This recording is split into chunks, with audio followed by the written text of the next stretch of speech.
Good morning everybody. Welcome to my channel Vijayalakshmi. Today's lesson is విసర్జక వ్యవస్థ.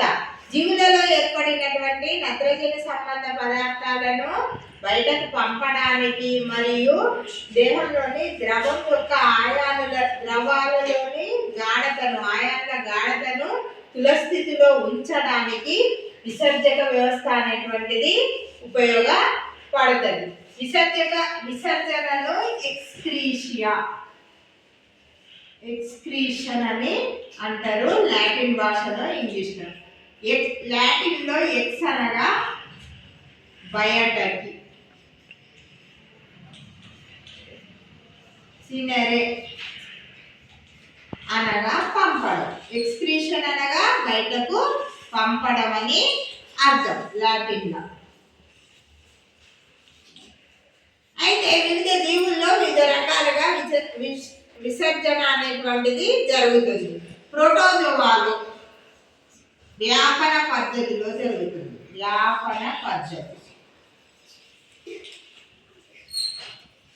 మంచినీటి ప్రోటోజోవాలో సంకోచ రిక్తిక ద్వారా జరుగుతుంది. సంకోచ రిక్తిక ద్వారా జరుగుతుంది.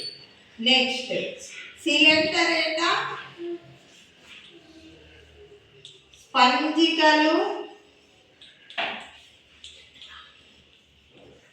ఇకైనోడర్మేటా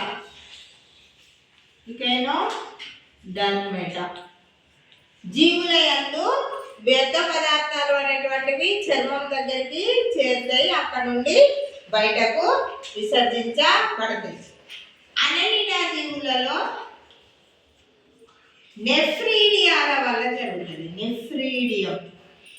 నెఫ్రీడియాల వల్ల విసర్జన క్రియ అనేటువంటిది జరుగుతుంది. తర్వాత ఆర్థోపోడా జీవుల్లో బొద్దింక వంటి వాటిలో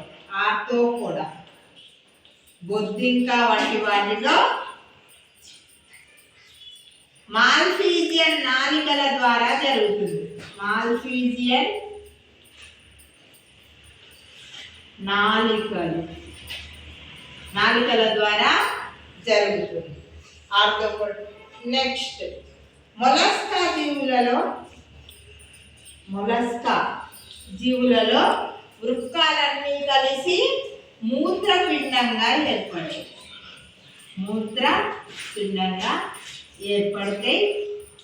దీని ద్వారా విసర్జన అనేటువంటిది జరుగుతుంది.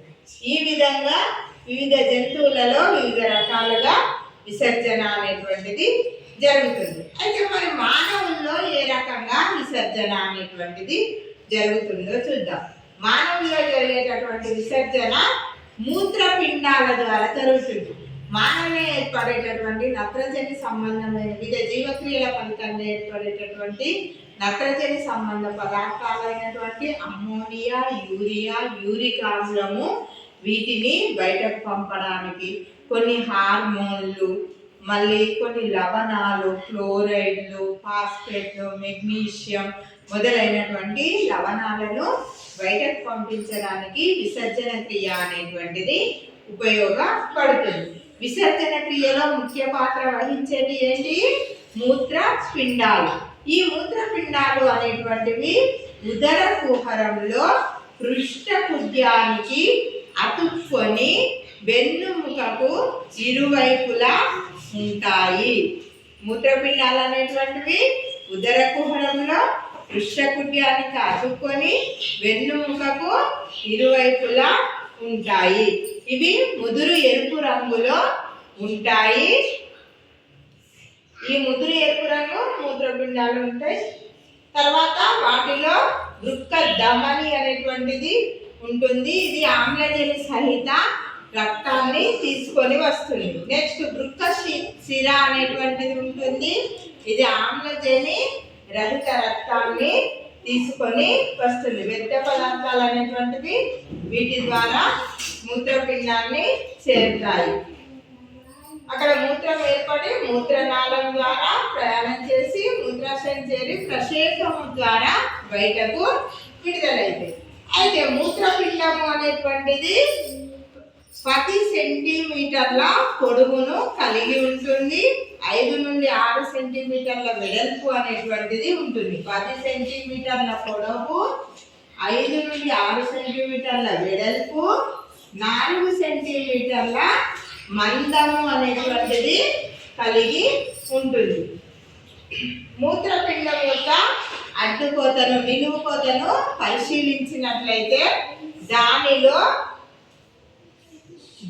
మూత్రపిండం యొక్క వెలుపల కుంభాకారంగా ఉంటుంది. దాన్ని వల్కలము అని అంటారు. కుంభాకార భాగాన్ని వల్కలం అని, పుటాకార భాగాన్ని దవ్వ అని అంటారు.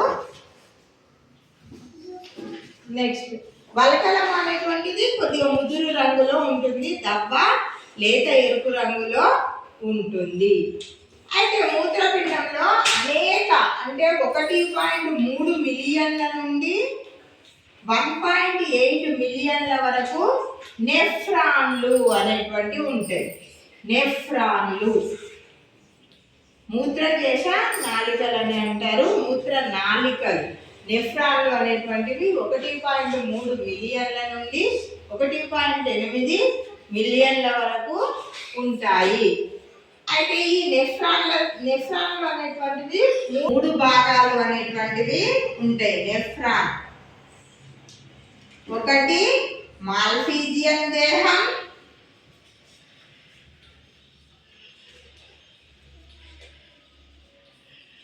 అయితే మాల్ఫీజియన్ దేహంలో 2 భాగాలు ఉంటాయి. ఏ బౌమన్ గుళిక,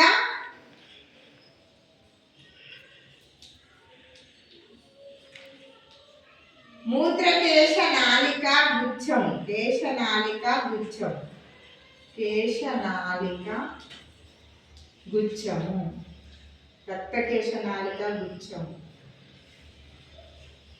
అనేటువంటివి ఉంటాయి. నెక్స్ట్ సంవలిత నాళం.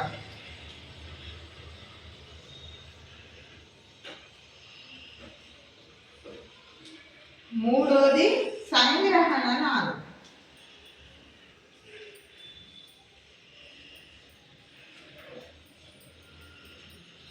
ఫస్ట్ది మాల్ఫీజియన్ దేహం. దీనిలో బౌమన్ గుళిక అంటే ఇది కప్పు ఆకారంలో ఉండేటటువంటి బౌమన్ గుళిక అనేటువంటి ఉంటుంది. దీనిలోనికి అభివాహి ధమని అనేటువంటిది చేరుతుంది. అభివాహి ధమని అనేటువంటిది వస్తుంది. ఇది అనేక రక్తకేశ నాళికలను కలిగి ఉంటుంది. ఈ రక్తకేశ నాళికలన్నీ కలిసి ఒక గుచ్ఛంగా ఏర్పడుతుంది. దీని నుండి అపవాహి ధమని అనేటువంటిది బయలుదేరుతుంది. ఇది అపవాహి ధమని. ఈ రక్తకేశ నాళిక గుచ్ఛము, ఈ బౌమన్ గుళిక, ఈ రెండింటిని కలిపి మాల్ఫీజియన్ దేహము అని అంటారు. తర్వాతది ఇదే సంవలిత నాళము. సంవలిత నాళంలో 3 రకాలు ఉంటాయి. ఒకటి సమీపస్థ సంవలిత నాళము, 2 దూరస్థ సంవలిత నాళము, యు ఆకారంలో ఉండేటటువంటి హెన్లీ శిక్యం. సమీపస్థ సంవలిత నాళము, దూరస్థ సంవలిత నాళము, యు ఆకారంలో ఉండేటటువంటి హెన్లీ శిక్యం. అయితే ఈ దూరస్థ సంవలిత నాళము అనేటువంటిది సంగ్రహణ నాళంలోనికి తెరుచుకుంటుంది. సంగ్రహణ నాళంలో ఏముంటాయి? 2 భాగాలు ఉంటాయి. ఒకటి పిరమిడ్లు, 2 కెలిసెస్లు అనేటువంటివి ఉంటవి. ఇవి పుష్పంలోని రక్షక పత్రాల వలె ఉంటవి ఈ కెలిసెస్. ఇప్పుడు చూడండి, ఇక్కడ మూత్రపిండంలో ఇక్కడ నుండి ఈ దవ్వకు వస్తాయి వ్యర్థ పదార్థాలతో కూడినటువంటి రక్తము అనేటువంటిది వస్తుంది. బౌమన గుళికలో ఉన్నటువంటి బౌమన గుళిక యొక్క పొర అనేటువంటిది ఉపకళా కణాలతో నిర్మితమై ఉంటుంది. ఈ వ్యర్థ పదార్థాలతో కూడినటువంటి రక్తము బౌమన గుళికలోనికి వచ్చినప్పుడు ఇక్కడ రక్తకేశ నాళిక గుచ్ఛం ఉన్నది కదా, ఆ గుచ్ఛం వలన వడపోయబడుతుంది. అయితే మూత్రం ఏర్పడే విధానం కూడా 4 రకాలుగా ఉంటుంది. 4 రకాలు. 1 గుచ్చగలనం, గాలనం అంటే ఇక్కడ రక్తకేశ నాళికల్లో గుచ్చంలోనికి వ్యర్థ పదార్థాలు వచ్చినాయి కదా, దాన్ని ఇది వడపోస్తుంది. ఈ ఉపకళా కణజాలంలో సూక్ష్మ రంధ్రాలు అనేటువంటివి ఉంటవి. ఆ సూక్ష్మ రంధ్రాలు వడపోతలో పాల్గొంటాయి. ఇక్కడ ఏర్పడినటువంటి మూత్రము అనేటువంటిది అపవాహి ధమని ద్వారా సమీపస్థ సంవలిత నాళంలోనికి వెళ్తుంది. ఇక్కడ ఏర్పడినటువంటి మూత్రం అనేటువంటిది సమీపస్థ సంగ్రహణ నాళంలోనికి వెళ్తుంది. ఇక్కడ ఏమవుతుంది అని అంటే ఇక్కడ సేమ్ బొమ్మన గుళికలో ఏర్పడినటువంటి మూత్రం అనేటువంటిది రక్తం యొక్క గాఢతనే కలిగి ఉంటుంది, రక్తం లాగానే ఉంటుంది. నెక్స్ట్ ఇక్కడికి వచ్చిన తర్వాత దీనిలో ఉన్నటువంటి ఇక్కడ ఏర్పడినటువంటి మూత్రము అనేటువంటిది సమ్మలిత నాళంలోనికి వస్తుంది. ఈ సమ్మలిత నాళంలో మూత్రంలో ఉన్నటువంటి నీరు అనేటువంటిది పునఃశోషణ చేయబడుతుంది. మరియు మూత్రంలో ఉన్నటువంటి లవణాలైనటువంటి క్లోరైడ్ ఇలాంటివి పొటాషియం కొన్ని పునఃశోషణ అనేటువంటిది చేయబడుతుంది. అక్కడి నుండి మూత్రము అనేటువంటిది హెన్లీ శిక్యంలోనికి వస్తుంది. హెన్లీ శిక్యంలో 75% నీరు అనేటువంటిది పునఃశోషణ అనేటువంటిది చేయబడుతుంది. అక్కడి నుండి మళ్ళీ మూత్రము అనేటువంటిది దూరస్థ సమ్మలిత నాళంలోనికి వస్తుంది. ఇక్కడికి వచ్చేసరికి మూత్రం అనేటువంటిది గాఢతను కలిగి ఉంటుంది. ఇక్కడ మూత్రం గాఢతను పెంచడానికి ఉపయోగపడేది వాసోప్రెసిన్ అనేటువంటి హార్మోన్ ఉపయోగపడుతుంది.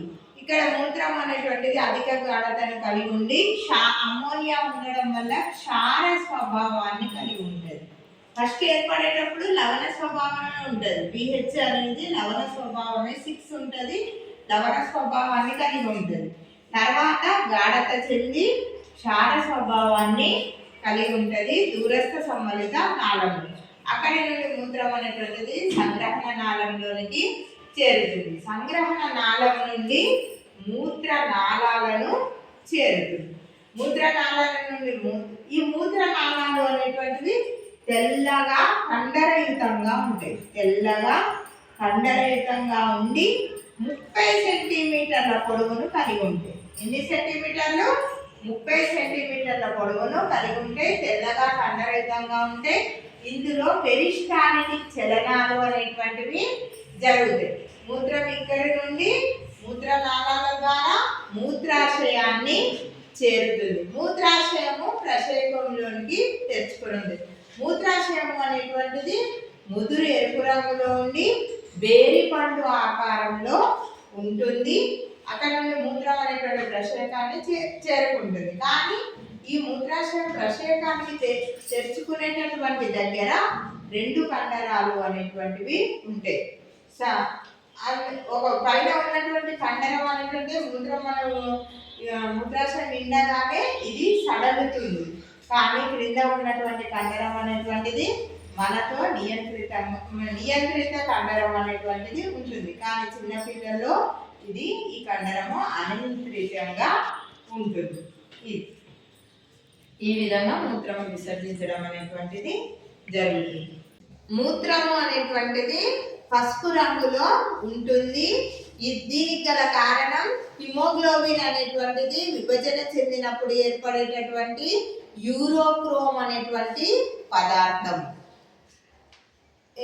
దీనిలో ఉంటుంది. కొందరిది కిడ్నీలు అనేటువంటివి ఖరాబ్ అవుతాయి. దాన్ని ఏమంటారంటే ఎండ్ స్టేజ్ రీనల్ డిసీజ్ అంటారు. End stage renal disease. వీళ్ళకు డయాలసిస్ అనేటువంటిది చేస్తారు. రక్తాన్ని డయాలసిస్ యంత్రంలోకి పంపి అక్కడ ఉన్నటువంటి వ్యర్థ పదార్థాలన్నింటినీ తీసుకునేటట్టు చేస్తారు. ఈ రక్తం అనేటువంటిది ధమని ద్వారా వెళ్ళడం అనేటువంటిది జరుగుతుంది. Thank you for watching my video. నా వీడియో కనుక నచ్చినట్లయితే లైక్ చేయండి, సబ్స్క్రైబ్ చేయండి నా ఛానల్ని.